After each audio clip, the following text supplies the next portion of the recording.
शेख हसीना को लेकर एक सवाल आप सबके मन में अब तक बैठ गया होगा कि जब 5 अगस्त को शेख हसीना बांग्लादेश से उड़कर इंडिया पहुंची थी, तो आज भी अगर ये इंडिया में हैं तो ये कब तक रहेंगी? पहला प्रश्न। दूसरा प्रश्न, इंडिया में है तो कहां हैं?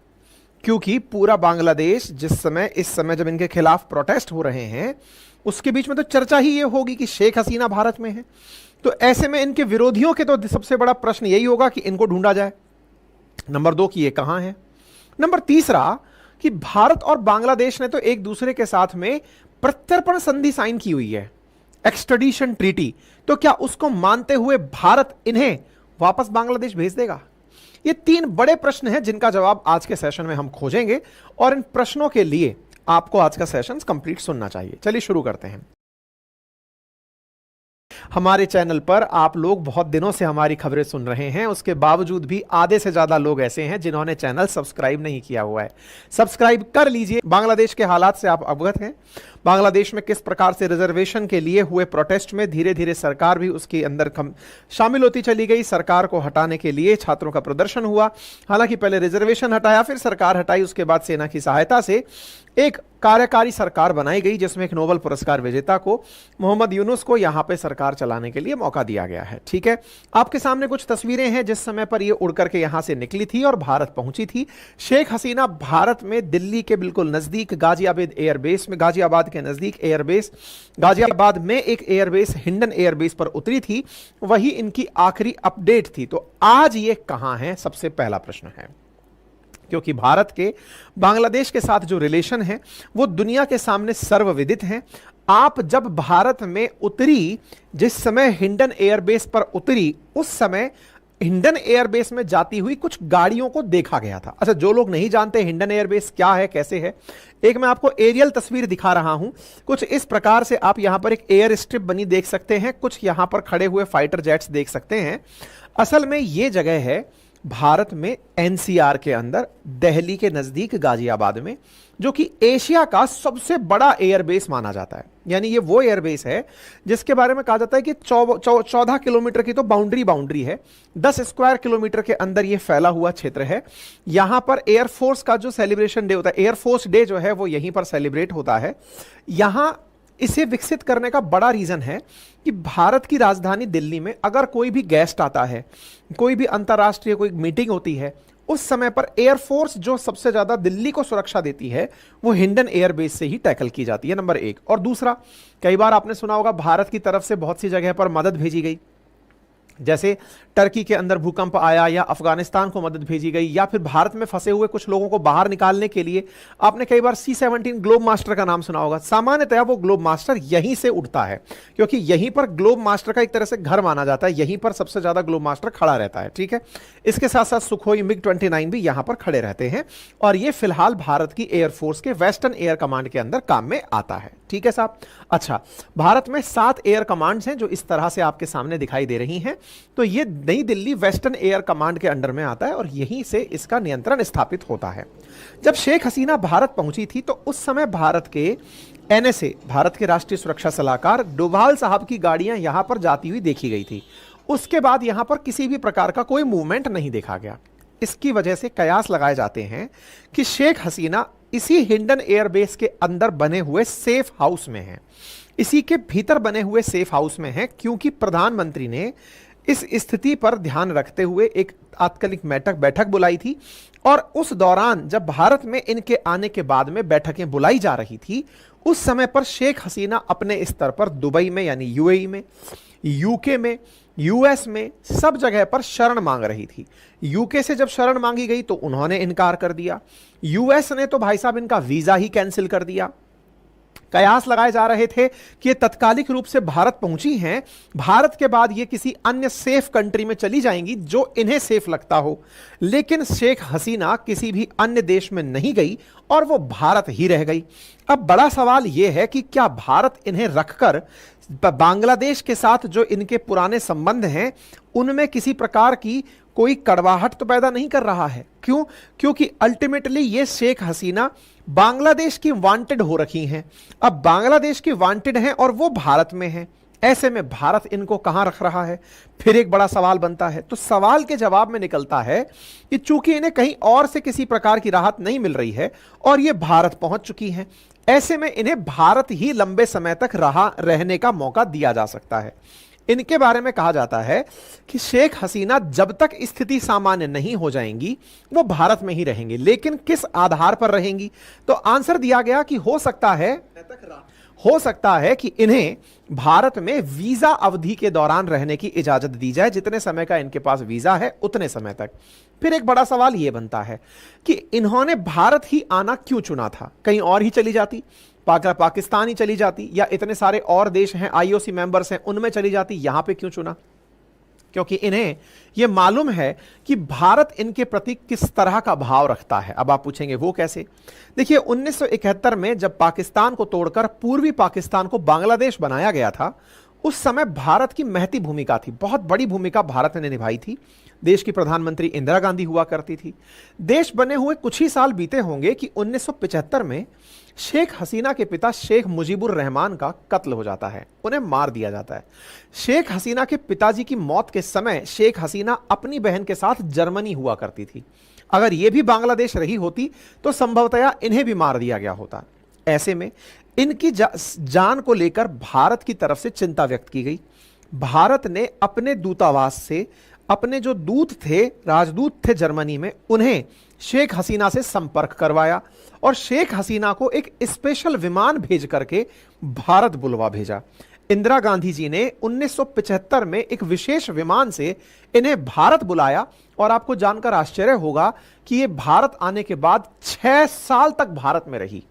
अर्थात इन्हें यह पता है कि बांग्लादेश में इन्हें रहने में जिसने सबसे ज्यादा मदद की वो भारत ही था। शेख हसीना अपनी बहन के साथ 6 साल तक भारत में रही और गुप्त रूप से रही, किसी को बिना बताए रही, किसी के सामने नाम उजागर नहीं किया गया। कहा जाता है कि इन्होंने अपना नाम मिस मजूमदार रखा और ऐसा करके ये दिल्ली में रही और यहां पर पंडारा पार्क स्थित ब्लॉक के अंदर, सी ब्लॉक के अंदर 3 कमरे के मकान में रही, जिसकी सुरक्षा पूरे समय भारतीय सुरक्षा एजेंसीज के द्वारा की गई। अब आप इससे अंदाजा लगाइए कि बांग्लादेश के अंदर किसी भी प्रकार की स्थिति के लिए भारत कैसे उसका नियंत्रण करता है। अब अगर यह हाल हमने आज से इतने साल पहले किए थे, जिस समय ना तो हम परमाणु शक्ति संपन्न थे, ना ही हमारी इंटरनेशनल क्रेडिबिलिटी ऐसी थी, दुनिया वाले हमको यह मानते थे कि भाई इंडिया तो कभी भी कोलैप्स कर जाएगा, इतनी अशांति का दौर, अंतर्राष्ट्रीय दबाव, पाकिस्तान से संघर्ष, तमाम प्रकार की चिंताएं, उसके समय पर भी भारत ने इतना बड़ा फैसला लिया। आज तो दुनिया की 5वीं बड़ी अर्थव्यवस्था, परमाणु शक्ति संपन्न, अंतर्राष्ट्रीय स्तर पर एक ब्लू पावर इकोनॉमी बनकर बैठा हुआ भारत आज अगर किसी शरणागत को अपने यहां शरण ना दे पाए और उसकी रक्षा ना कर पाए तो यह हमारी काबिलियत पर सवाल होगा। यही कारण है कि शेख हसीना भारत में है और भारत में सुरक्षित हैं। अब कितनी सुरक्षित हैं तो इसका अंदाजा इस बात से लगा लीजिए कि ये जिस सेफ हाउस में बताई जा रही हैं, अभी किसी को नहीं पता है कि ये उसी सेफ हाउस में हैं या हवाई जहाज से उड़ाकर इन्हें किसी और जगह सुरक्षित भेज दिया गया है, नाम पता बदलकर कहीं और रह रही हैं, किसी को कुछ नहीं पता है। लेकिन हिंडन एयरबेस के बारे में ही कह रहे हैं तो बात यह है कि उसके अंदर भी अगर सेफ हाउस में ये हैं तो वो जगह भी इतनी सुरक्षित है कि खुद वहां पर काम करने वाले कई कर्मचारी नहीं पहुंच सकते। इस तरह से वो एक प्रकार का सुरक्षित स्थान है। ठीक है, तो भारत में है, सुरक्षित हैं, और भारत जब आज से 30-35 साल पहले इतनी बड़ी मिसाल कायम कर सकता है तो आज तो और ज्यादा समृद्ध होकर के इस काम को करेगा और इन्हें पूरी सुरक्षा उपलब्ध कराएगा। आज से 50 साल पहले जब यह हाल कर दिया तो आज की स्थिति सोचकर देखिए कि भारत इन्हें कैसी सुरक्षा दे सकता है। ठीक है, तो नंबर 1 पॉइंट क्लियर हो गया, भारत में है, कहां है और भारत में कितना सेफ है, यह हमने जवाब दे दिया। अब बड़ा सवाल यह है कि साहब भारत के बांग्लादेश के साथ जो संबंध है वो समय के साथ बेहतर होते चले गए। ऐसे में बड़ा सवाल यह है कि अगर बांग्लादेश की कोर्ट इन्हें अपराधी डिक्लेयर कर देती है तो क्या किसी अपराधी को भारत अपने यहां रहने देगा? अब आप पूछेंगे ऐसा क्यों? ऐसा इसलिए क्योंकि बांग्लादेश के साथ हमने अपराधियों के एक दूसरे को प्रत्यर्पण करने की संधि की हुई है, जिसे आप एक्सट्रेडिशन ट्रीटी कहते हैं, प्रत्यर्पण संधि कहते हैं। अर्थात भारत और बांग्लादेश ने एक दूसरे के साथ में यह वादा किया हुआ है कि यदि कभी हम लोगों को एक दूसरे के साथ जरूरत पड़े तो हम एक दूसरे को अपने अपराधी एक्सचेंज करेंगे। अगर कोई मेरा मोस्ट वांटेड बांग्लादेश में है या बांग्लादेश का मोस्ट वांटेड इंडिया में है तो उन्हें एक दूसरे के पास एक्सचेंज किया जा सकेगा। अब आप पूछेंगे अपराधी थोड़ी, वो तो प्रधानमंत्री हैं। जी नहीं, वर्तमान में बांग्लादेश के अंदर उन्हें कोर्ट्स के द्वारा और वहां की अंतरिम सरकार के द्वारा अपराधी ही प्रूव किया जा रहा है। अपराधी प्रूव किया जा रहा है, उसकी कुछ न्यूज कटिंग्स देखिए। Another murder case filed against ousted prime minister. Bangladesh ousted prime minister Sheikh Hasina face 7th charge. मतलब इनके ऊपर लगातार हर दिन कोई ना कोई नया केस दर्ज किया जा रहा है। अब आप पूछेंगे ऐसा इन्होंने क्या कर दिया था जो केस दर्ज किया जा रहा है? घटना तो आपको मालूम है कि जब कोर्ट के फैसले को लागू कराते समय इन्होंने देश की सुरक्षा में पुलिस तैनात की, तो पुलिस के सामने प्रदर्शनकारियों को रोकने के लिए इन्होंने प्रदर्शनकारियों पर बल प्रयोग का आदेश दिया और उस आदेश में कई प्रदर्शनकारी मारे गए। लगभग 200 से अधिक प्रदर्शनकारी और छात्र मारे जाने की चर्चा है। ऐसे में चूंकि इनके आदेश से गोलियां चलाई गई थी, इसलिए इन्हें मर्डरर कहा जा रहा है। और कहा जा रहा है कि इन्होंने शूट एट साइट का जो ऑप्शन दिया था सेव पुलिस वालों को, आदेश चूंकि इन्होंने दिया था, इसलिए इनके ऊपर नरसंहार का केस चलना चाहिए, क्योंकि इन्होंने फोर्स से कहा कि जाओ और इन पर गोली चलाओ। इसके लिए बांग्लादेश के अंदर ही स्थित इंटरनेशनल क्राइम ट्रिब्यूनल में इनके खिलाफ केस दायर किया जा रहा है। मतलब यह हुआ कि इन्हें ना केवल अपने आदेशों के चलते बल्कि आदेशों की पालना में मरे हुए लोगों के कारण मर्डरर और जीनोसाइड कर्ता के रूप में पहचान दी जा रही है। कहा जा रहा है कि ये वो हैं जिन्होंने बांग्लादेश में इस तरह की हद स्थितियां क्रिएट की। अब एक इंटरेस्टिंग ट्विस्ट है इस कहानी में। कहानी में ट्विस्ट क्या है? शेख हसीना का कथित एक लेटर वायरल होता है जिसमें वो ये कहती हैं कि अमेरिका के द्वारा इन्हें यहां से बाहर निकालने का प्रयास किया गया था, यानी कि अमेरिका ही सेंट मार्टिन आइलैंड चाहते हुए इन्हें बाहर निकाले थे। अब यहां एक बड़ा सवाल यह बनता है कि जिस अमेरिका ने इन्हें इनकी सत्ता से बाहर कर दिया हो, वही अमेरिका यूनाइटेड नेशंस के अंदर सबसे पावरफुल कंट्री है।